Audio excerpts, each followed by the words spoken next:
जय भीम, नमो बुद्धाय। दोस्तों, मैं राहुल नागपाल और आप देख रहे हैं राहुल लाइव 85।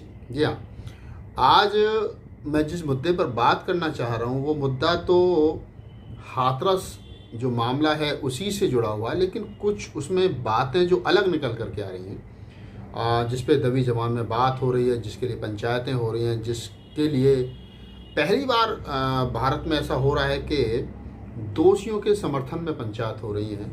दोषियों के समर्थन में सत्ताधारी जो पार्टी है उसके जो नेता हैं वो बोल रहे हैं, और बहुत सारे वीडियो इस प्रकार के वायरल हो रहे हैं जिसमें कि लोग दोषियों के समर्थन में, यानी जो जो लोग आरोपी हैं, आरोपियों के समर्थन में लोग आ रहे हैं। इससे पहले कभी इस प्रकार से देखा नहीं गया। निर्भया कांड में जब 7-8 साल पहले दिल्ली की चलती बस में एक कांड हुआ था जिसको निर्भया नाम दिया गया, निर्भया कांड दिया गया जिसको नाम। उस निर्भया कांड में भी पूरा देश आरोपियों को सजा दिलाने के लिए एक कतार में खड़ा था। पूरा देश ने उस बेटी के लिए न्याय की लड़ाई लड़ी। पूरे देश ने दुआएं की कि उस बेटी की जिंदगी बचे। वो बात अलग है कि जिंदगी बच नहीं पाई, लेकिन उसके बावजूद भी मुल्क भर में ये घटनाएं रुकी नहीं। बेटी किसी भी समाज की हो, किसी भी जाति की हो, शोषण नहीं होना चाहिए। ये मैं पहले दिन से कह रहा हूँ, क्योंकि महिलाओं का बाबा साहब डॉक्टर अम्बेडकर ने एक बात कही थी कि कौन समाज कितना सभ्य है, या किस समाज ने किसने तरक्की किया, किस मुल्क ने किसने तरक्की की है, इस बात का जो तय है या इस बात का जो पैमाना है वो इसके ऊपर निर्भर करता है कि उस समाज में, उस देश में, उस बिरादरी में, उस जाति में कि महिलाओं ने कितनी तरक्की की है। तो ये शर्म की बात है, किसी के लिए भी, सभ्य समाज के लिए शर्म की बात है कि इस प्रकार से किसी भी महिला के साथ में बलात्कार होना। लेकिन उससे भी ज़्यादा शर्म की बात यह है कि जो लोग, जिन लोगों पर बलात्कार का आरोप है, जिन लोगों पर उसके कत्ल का आरोप है, और उन लोगों के समर्थन में जो है वो एक पूरी लॉबी खड़ी हो रही है, पूरा समाज खड़ा हो रहा है। दुनिया की कोई भी ताकत मरने से पहले दी हुई स्टेटमेंट को नहीं नकार सकती। कोई भी कोर्ट, कोई भी कचहरी, कोई भी कानून मरने से पहले जो व्यक्ति जिस स्टेटमेंट को देता है उसको नकार नहीं सकता। मनीषा वाल्मीकि ने जो स्टेटमेंट दी है, जिसमें उसने 2 लोगों के लिए कहा है कि 2 लोगों ने मेरे साथ बलात्कार किया और 2 लोग भाग गए, उसके बाद में उसकी आखिरी स्टेटमेंट थी। लेकिन कुछ लोग जो हैं वो इस स्टेटमेंट को भी चैलेंज कर रहे हैं और बताने की कोशिश कर रहे हैं कि ये स्टेटमेंट ठीक नहीं है, गलत है। सीबीआई जांच करेगी, एसआईटी गठित हो गई है, नार्को टेस्ट होगा। और नार्को टेस्ट में भी ये पहली बार हो रहा है कि जो पीड़िता है, उसका जो परिवार है, पीड़ित परिवार है, उसका भी नार्को टेस्ट होगा। नार्को टेस्ट कराना है तो डीएम का कराइए। हम तो कह रहे हैं मुख्यमंत्री जी भी कराएं अपना नार्को टेस्ट, वो क्यों नहीं करा रहे हैं, ताकि पता तो चले कि उनके ऑफिस से या उन्होंने किस प्रकार के आदेश जो है वो दिए हैं। लेकिन पीड़ित परिवार का नार्को टेस्ट होगा, ये अजीब बात है। इसके साथ साथ लोगों का पेट यही नहीं भर रहा है। जो बीजेपी के बड़े नेता हैं वो आए दिन कोई ना कोई इस प्रकार की स्टेटमेंट दे रहे हैं जिसमें कि मरी हुई उस मनीषा वाल्मीकि को, जो इस हमारे बीच में नहीं है, उसके चरित्र पर सवाल उठा रहे हैं, उसके करैक्टर पर सवाल उठा रहे हैं। और ये वही लोग हैं जिनकी सोच मनुवादी है, जिनकी सोच इतनी घृणित है कि उनको मरी हुई मनीषा वाल्मीकि में कि अब जो इंसान इस दुनिया में नहीं है, जिसके बारे में आप कुछ जानते नहीं हैं, आप हाथरस और बाराबंकी में 300-400 किलोमीटर का फ़र्क है, और एक 400 किलोमीटर दूर बैठा व्यक्ति ये टिप्पणी कर रहा है मनीषा वाल्मीकि के मरने के बाद में कि वो लड़की का अफेयर था और वो अफेयर के चलते वहाँ गई थी, वगैरह वगैरह। इस प्रकार का एक वीडियो जो है, बीजेपी के बड़े नेता हैं और बाराबंकी से बिलोंग करते हैं, ये वीडियो देखिए, 2 मिनट का ये वीडियो है। किस प्रकार से, किस भाषा का इस्तेमाल इन्होंने, ये किसी भी सभ्य नेता, ये सभ्य नेता तो छोड़िए, इंसान की भी भाषा नहीं, सभ्य इंसान की भाषा नहीं हो सकती है कि लड़की ने लड़के को बुलाया होगा बाजरे के खेत में, चूंकि प्रेम प्रसंग था। सब बातें सोशल मीडिया पर भी हैं, चैनलों पर भी आ चुकी हैं। पकड़ ली गई होगी, अक्सर यही होता है खेतों में।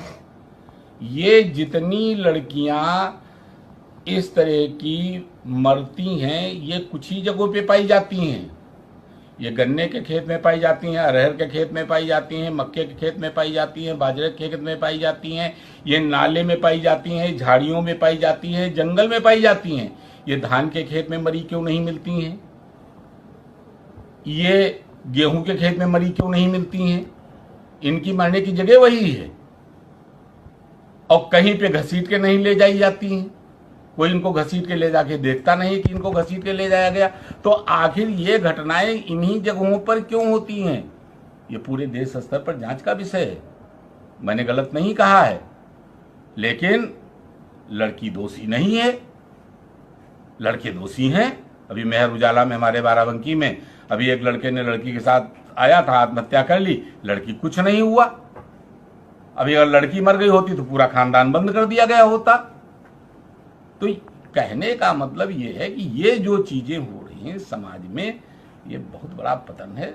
और मैं अपने समाज से कहना चाहूँगा कि अब वो दिन ना आने दें कि लड़की पैदा होते हुए मार दी जाए या सती प्रथा दोबारा लागू कर दी जाए। और मैं उन लड़कों को, निर्दोष लड़के हैं, सीबीआई इंक्वायरी हो गई है, उनको छोड़ा जाए।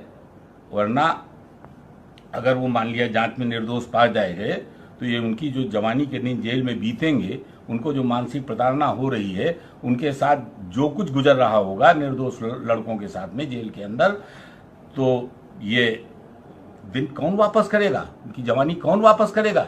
इनको कंपनसेशन कौन देगा? इनको मुआवजा कौन देगा? और मैं माननीय योगी जी से फिर एक बार निवेदन करना चाहता हूं कि इनको प्रोत्साहन नहीं मिलना चाहिए, प्रोत्साहन राशि नहीं मिलनी चाहिए।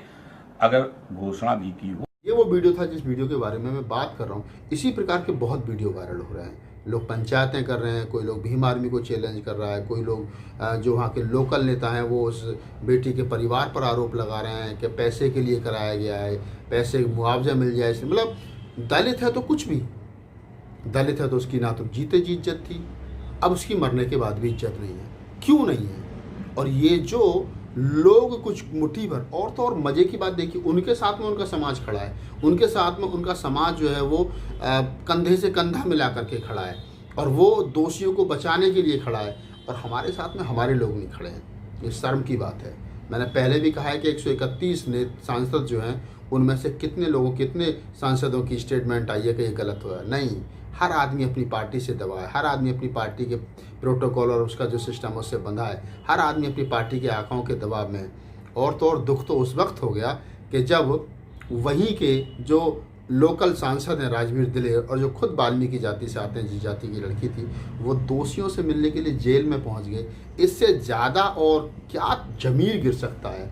एक तुम्हारे समाज की बेटी, अरे सोचो, तुम उस समाज से बिलोंग करते हो कि जिस समाज में बाबा साहब डॉक्टर अम्बेडकर पैदा हुए, जब औरतों को इंसाफ नहीं मिला तो उन्होंने इस्तीफा दे दिया। आप उस समाज से बिलोंग करते हो कि जब सहारनपुर शब्बीरपुर कांड हुआ और मायावती को बोलने नहीं दिया तो मायावती ने इस्तीफा दे दिया। और एक आप हो, एक सांसद की कुर्सी बचाए रखने के लिए अगली बार आपको आपकी पार्टी टिकट दे जाए तो आप अपना ज़मीर इस कदर बेच रहे हो कि दोषियों से मिलने के लिए जेल में जा रहे हो। क्या है, क्या करना, क्या मैसेज देना चाहते हो आप सोसाइटी को? तो ये तमाम बातें हैं। वहाँ जिस प्रकार के वीडियो आ रहे हैं, जिस प्रकार की भाषा का इस्तेमाल सरकार के नुमाइंदे कर रहे हैं, जिस प्रकार के वहाँ के बीजेपी के लोकल नेताओं की तरफ से बातें आ रही हैं, जिस प्रकार के करनी सेना और तमाम हिंदू के संगठन जो हैं वो भाषा का इस्तेमाल कर रहे हैं और उन पर किसी प्रकार की कोई कार्रवाई नहीं हो रही है। आम आदमी पार्टी के सांसद संजय सिंह पर जिस प्रकार वहाँ एक जो लोकल नेता है पंकज शर्मा, उसने स्याही फेंकी है, उन पर कोई अभी तक कानूनी कार्रवाई, कठोर कानूनी कार्रवाई जो है वो नहीं हुई है। तो ये लग रहा है कि इसमें चाहे सीबीआई जाँच करा लो, चाहे इसमें नार्को टेस्ट करा लो, होना वही है जो सरकार चाहती है। लेकिन देखना यह है कि दलित समाज इस लड़ाई को कितनी ईमानदारी के साथ लड़ेगा और कब तक लड़ेगा। मेरा मानना है कि हम इस लड़ाई को तब तक लड़ेंगे कि आने वाली नस्लें ये कहें कि हाथरस में एक वाल्मीकि समाज की, दलित समाज की बेटी के साथ में बलात्कार हुआ था और उन दोषियों को ये सज़ा मिली थी। हम इस लड़ाई को तब तक लड़ेंगे। लेकिन ये भी एक प्रश्न है, ये भी एक बात है कि जो लोग लड़ाई की लड़ने की बात कर रहे हैं, क्या उनको ईमानदारी से लड़ाई लड़ने दी जाएगी, या कुछ लोग बिचौलिया बनकर के पीड़ित पक्ष को और जो आरोपी पक्ष है दोनों को मिला करके बीच में दलाली करने का काम करेंगे।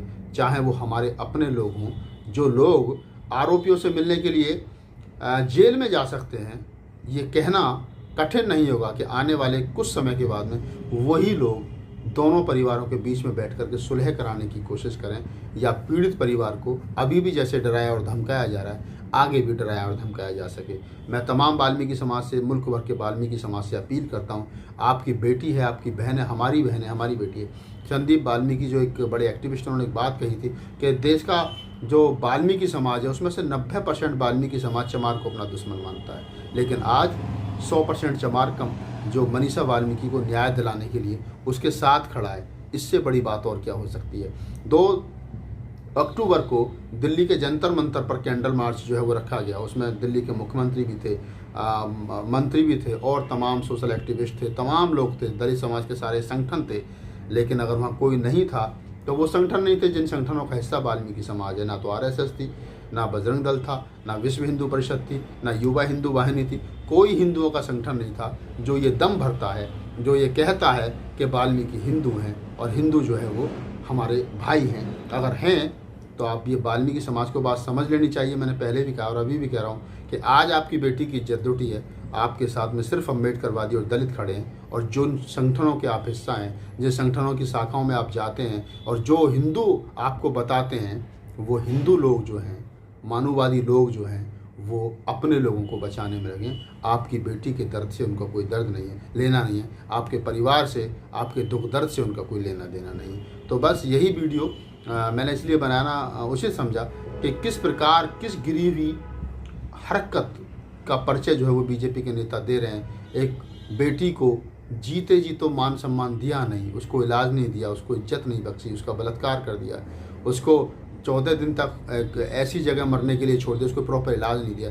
लेकिन मरने के बाद में भी ये कुछ गधे किस्म के नेता, चरित्रहीन नेता, मैं तो चरित्रहीन ही कहूँगा, ऐसे नेता उस बेटी के चरित्र पर उंगली उठा रहे हैं। अरे कभी जाना अपने घर और अपनी जवान बेटी की आंख में आंख डाल करके देखना, और फिर आईने के सामने खड़े होकर के अपने आप से आंख मिलाना और फिर पूछना कि जो शब्दों का इस्तेमाल आपने जिन शब्दों का इस्तेमाल आपने मनीषा वाल्मीकि के लिए किया है, क्या वही भगवान ना करे आपकी बेटी के साथ में कोई घटना घट जाए तो क्या अपनी बेटी के लिए भी आप इन शब्दों का इस्तेमाल करोगे? नहीं करोगे, क्योंकि आपको पता है मनीषा वाल्मीकि दलित है और आप सवर्ण हैं। और ये जो धरती और आसमान का जितना फ़र्क है, ये बात जितनी जल्दी इस देश के दलित समाज को समझ में आ जाएगी उतना अच्छा रहेगा, क्योंकि इस देश का मनुवादी लोग इस सिस्टम को समझते हैं। वो मतलब के लिए आपको हिंदू बताते हैं, तो मतलब के लिए आपको